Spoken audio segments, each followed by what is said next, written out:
এতই লায়েক হয়ে গেছিস যে জীবনের এত বড় একটা কাজ আমাকে লুকিয়ে করতে চলেছিস? আপনি আগে আমার কথাটা তো শুনুন। আপনি চুপ করুন। ছি ছি ছি ছি নিতাই, এত বছর ধরে আমার ভালোবাসার তুই এই প্রতিদান দিলি। হে ভগবান, এই দিনটাও আমার দেখার ছিল। ঠিক আছে, আমিও দেখব বিয়ে কি করে হয়। বিয়ে?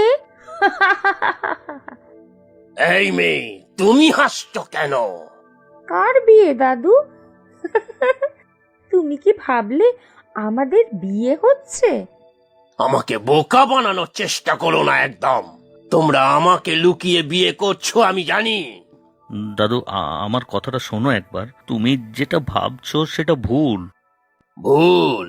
আমার তোকে বিশ্বাস করাটাই ভুল, হতভাগা। এই তো মাধব জেঠুও এসে গেছে। আমাকে বলা হয়েছিল কানুবাবু ডেকেছেন। আজকে কিছু অনুষ্ঠান আছে? সবাই তো আছে দেখছি। আমি বলছি, আমার রানীমায়ের রান্নার হাত বেশ ভালো।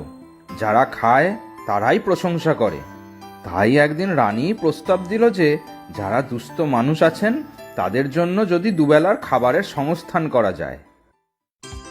আর এই এত বড় একটা কাজ সামলাবে আমাদেরই গ্রামের ছেলে মেয়েরা। অনেকেরই কর্মসংস্থান হবে, আর ধীরে ধীরে বিভিন্ন জায়গায় খাবার সাপ্লাইয়ের ব্যবস্থাও হবে। ও, তাহলে আমাকে দুস্থ অকর্মণ্য ভেবে খাওয়াবে বলে ডেকেছ? আমাকে ক্ষমা করবেন কানুবাবু, আমি ভিখারি নই, কোনো দান নিতে পারবো না। না না, আপনাকে ডাকা হয়েছে অন্য কারণে। দেখুন, আমার অন্য ব্যবসাপত্র রয়েছে। আমার পক্ষে এখানে দেখাশোনা করা সম্ভব নয়। তাই আজ থেকে এই ভার আপনার। আমার? আমি এসবের কি জানি? কাজকর্ম সব ছেলেপুলেরাই করবে, কিন্তু তাদের দেখাশোনার জন্য আপনাকে চাই। আপনি হিসাবপত্র রাখবেন, রান্না বান্নার দিকটা আমার রানীমাই দেখবে। কানুবাবু, সত্যি সত্যি আপনাকে যে কি বলে ধন্যবাদ জানাবো, আমার কেউ। কেঁদো না মাধব জেঠু, তোমার আরো শরীর খারাপ করবে। ও দাদু, বুঝলে এবার আমরা বিয়ে করছি না। হুম, তা তো বুঝতেই পারছি। তা এটা আমাকে বলতে কি হয়েছিল? তোমাকে আমাদের বিয়ের কথা বলতেই তুমি রেগে গেলে, তাই ভাবলাম এটাতেও যদি রেগে যাও। তুমি আর রাগ করে নেই তো দাদু? না রে মা, তোরা এত ভালো কাজ করছিস, রাগ করব কেন? এই গোপালটাই যত নষ্টের গোড়া, আমাকে ভুল বোঝালো। আমার কি দোষ? রানী দিদি তো আমাকে সব শিখিয়ে দিল। ওরে হতভাগা, তুইও এদের সাথে হাত মিলিয়েছিস। ও দাদু, রাগ করো না।